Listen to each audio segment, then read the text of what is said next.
January 1867, the Hudson River is frozen solid. A train pulls into Albany carrying passengers and freight bound for New York City. Then it stops. There's a bridge ahead. The bridge works perfectly. Nothing is damaged. But the old man who controls it has issued a single order. Nothing crosses. No explanation. No warning.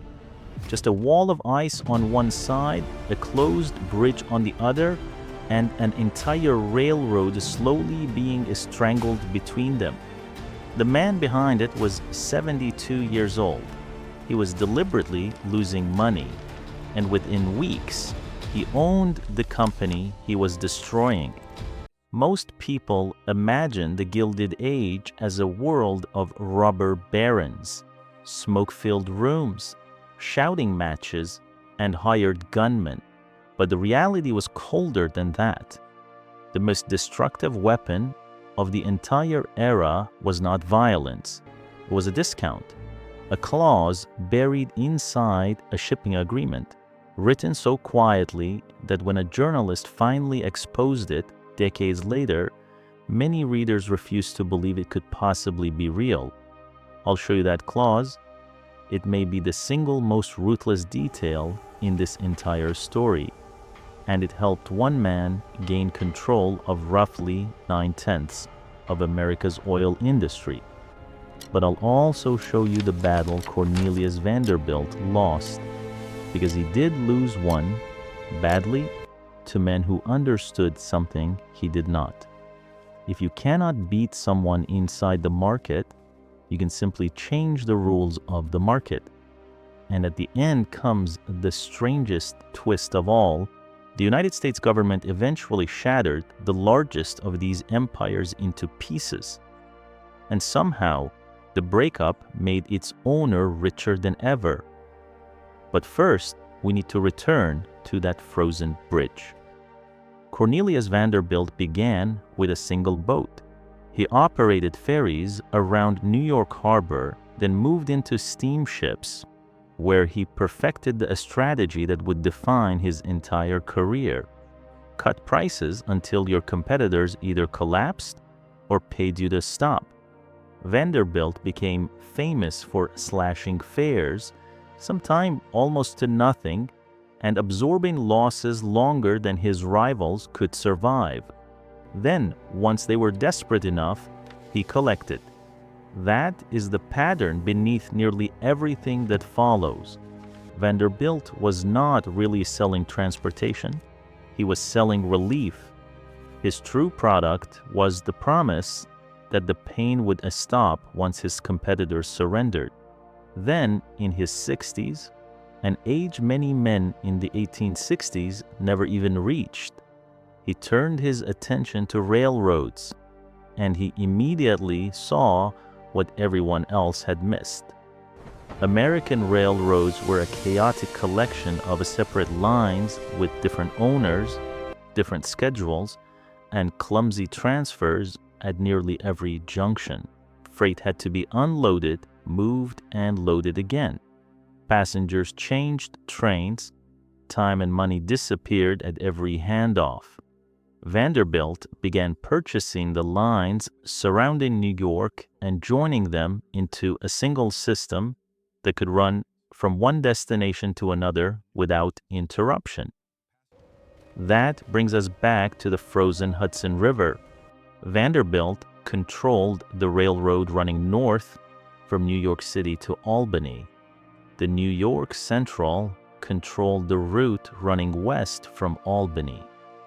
During winter, the Hudson froze, leaving the Central almost entirely dependent on Vanderbilt's tracks to carry its passengers and freight toward New York. So Vanderbilt closed the door. He simply refused to accept their traffic. Almost overnight, the Central business began collapsing. Its freight stopped moving. Its passengers were stranded. Its stock price fell. And a short time later, Vanderbilt controlled the company and the vital through route to the Midwest that came with it. This matters for a reason. that is easy to miss. It was an early demonstration of the real weapon of the Gilded Age. Not the best product, not even the lowest price. The choke point. Control the one bridge, track, pipeline, or contract that everyone must pass through, and you no longer need to compete with them. You can simply close the door and name your price. But here was Vanderbilt's mistake. He began to believe that this made him untouchable. Then he tried the same strategy on the Erie Railroad, and this time the men on the other side were ready for him. The Erie was controlled by three of the most inventive and shameless operators of the era: Daniel Drew, Jim Fisk, and Jay Gould. Vanderbilt planned to seize the railroad exactly as he had seized others. He would purchase its shares until he owned a controlling interest.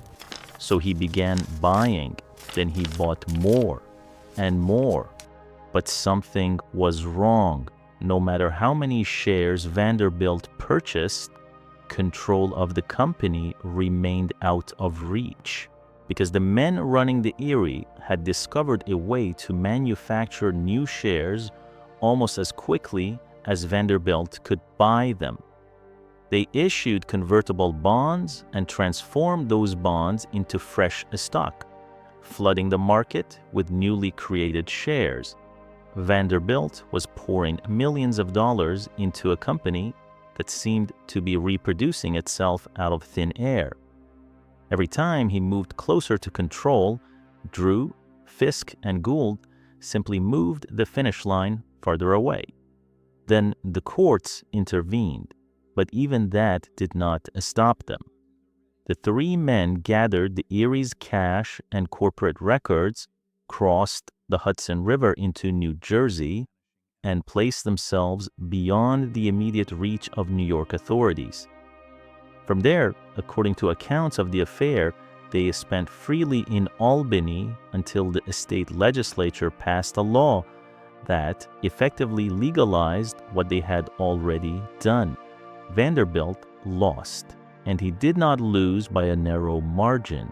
He was beaten by men who understood that corporate warfare was no longer confined to buying shares, lowering prices, or controlling tracks.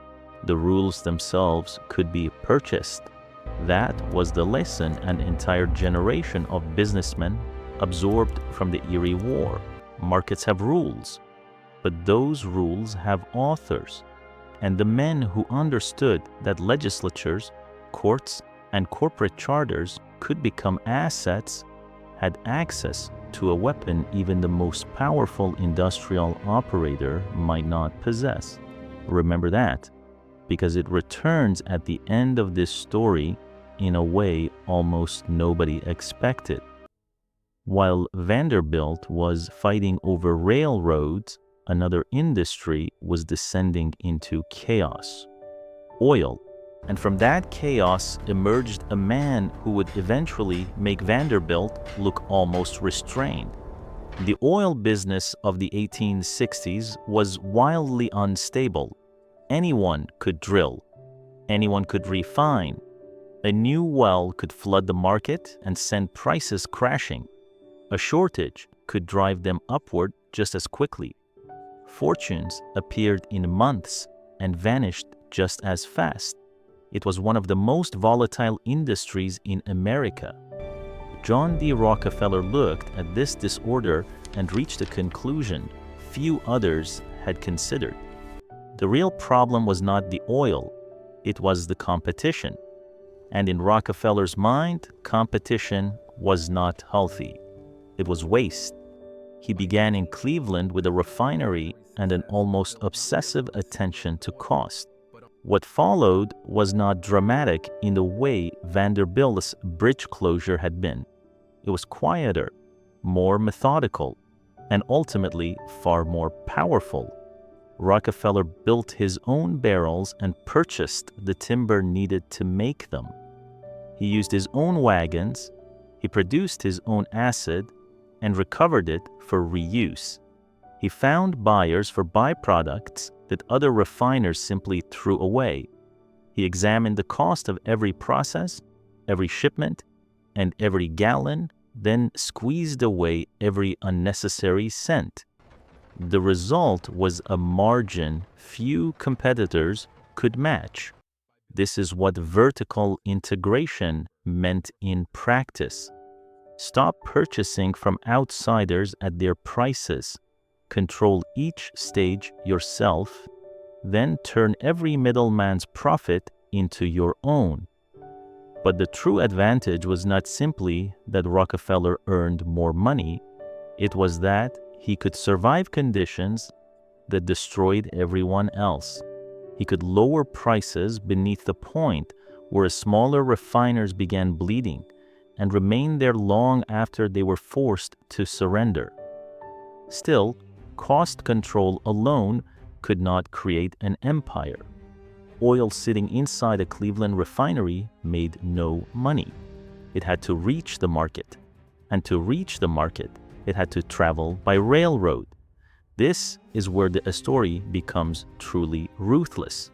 The major railroads were trapped in vicious rate wars, each one desperate for dependable, high-volume freight. Rockefeller could offer exactly that.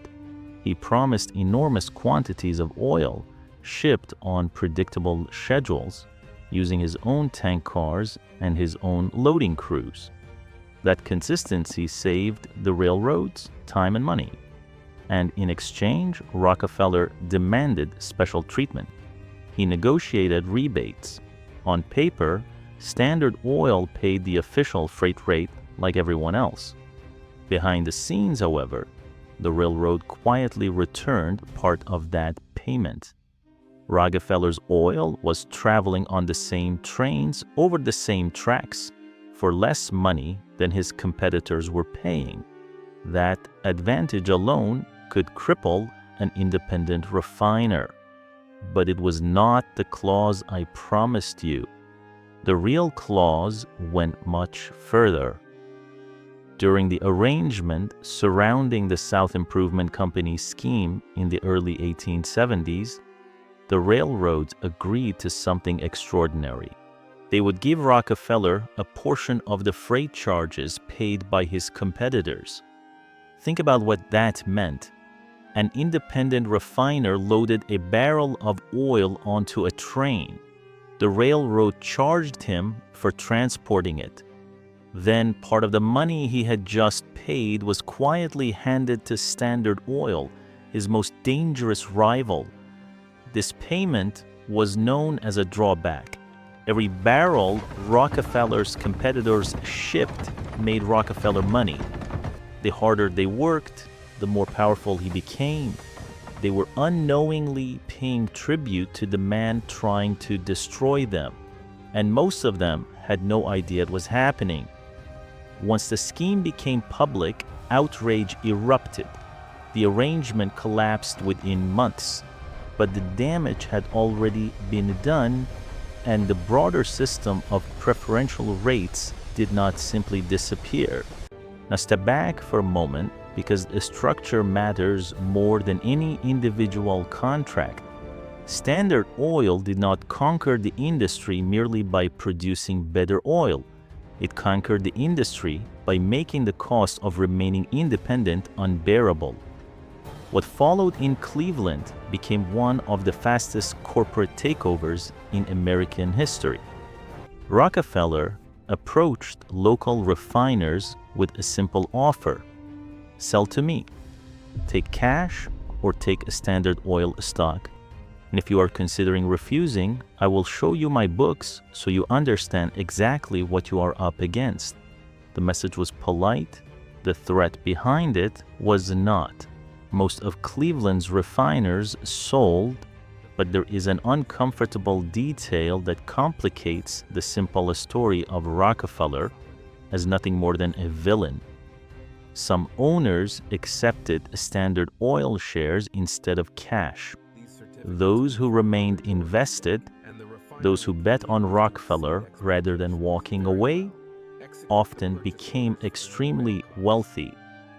Several of the rivals he defeated eventually earned far more through the Standard Oil than their independent refineries would likely have produced.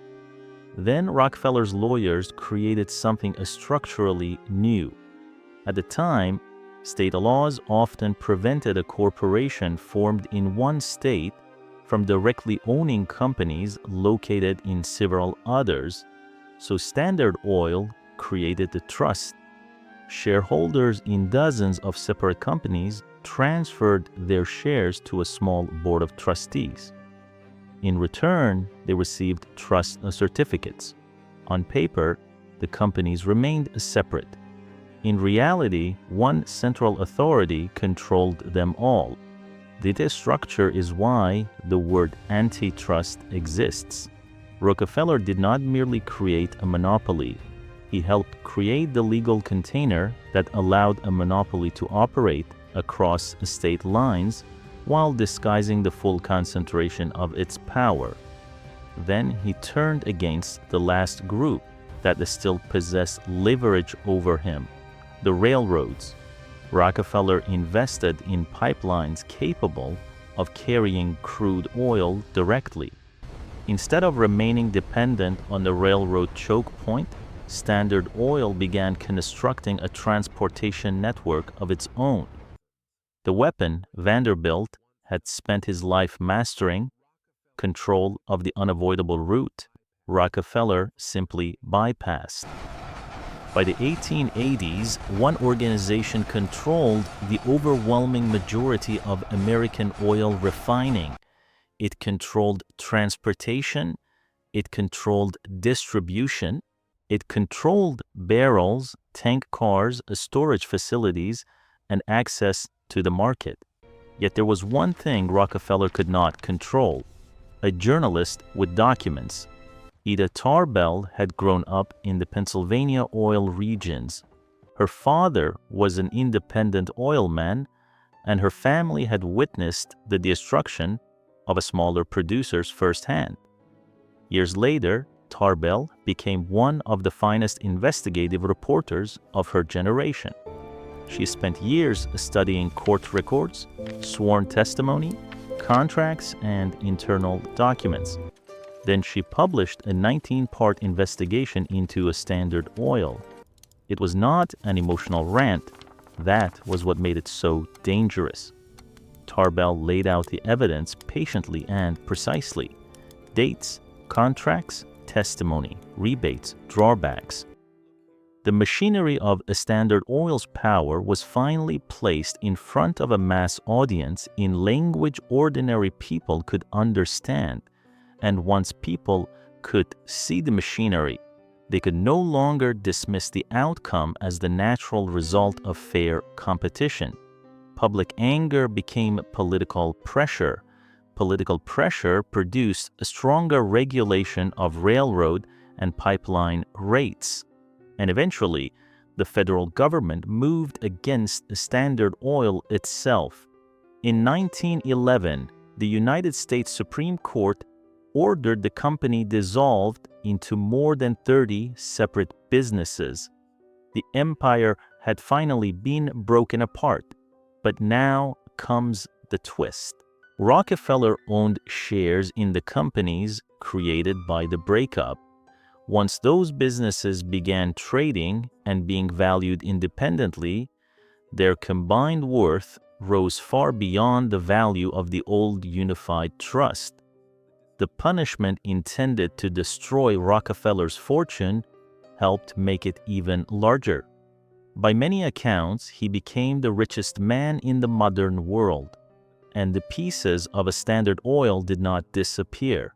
They continued expanding under new names. Their descendants became some of the largest oil corporations on earth, companies whose names remain familiar today. Then Rockefeller spent decades giving away enormous portions of his fortune. He helped establish a major university, a medical research institute, and a powerful philanthropic foundation. His money also supported reforms that pushed American medical education toward the scientific standards it had badly lacked. So how should we judge men like Vanderbilt and Rockefeller? Because the uncomfortable truth is that two opposing things can be true at the same time. Vanderbilt's ruthlessness helped create an integrated rail system capable of supporting a continental economy. Rockefeller's ruthlessness helped transform a dangerous, chaotic, and unstable industry into a system capable of producing kerosene cheaply enough to light ordinary homes. Later, his fortune funded institutions that continued saving lives long after his death. But those achievements were built through choke points, secret agreements, political influence, and the deliberate destruction of anyone standing in the way. That contradiction is not a side note. It is the heart of the Gilded Age. And here is the honest takeaway. The market did not stop these men. Competitors did not stop them. Better products did not stop them. What finally challenged them was evidence. A journalist found the documents. The public finally understood what those documents revealed. Outrage became political pressure, and political pressure became law. Those laws are part of the reason the same playbook cannot be repeated in exactly the same form today. But the playbook itself never vanished. Every era has its choke points. Ours may not be frozen bridges or secret rebates on railroad freight, but someone owns them. Someone benefits from them, and most people probably cannot see them yet. For the same reason, almost nobody saw the drawback clause for decades. If you want to see what happened next, the moment these industrial empires collided with a banker powerful enough to dominate them all, and how the modern corporation emerged from the wreckage. Watch the next video, because the most dangerous man of the Gilded Age may not have been the man who controlled the railroads or the man who controlled the oil. It may have been the man who learned how to control the men who controlled everything else.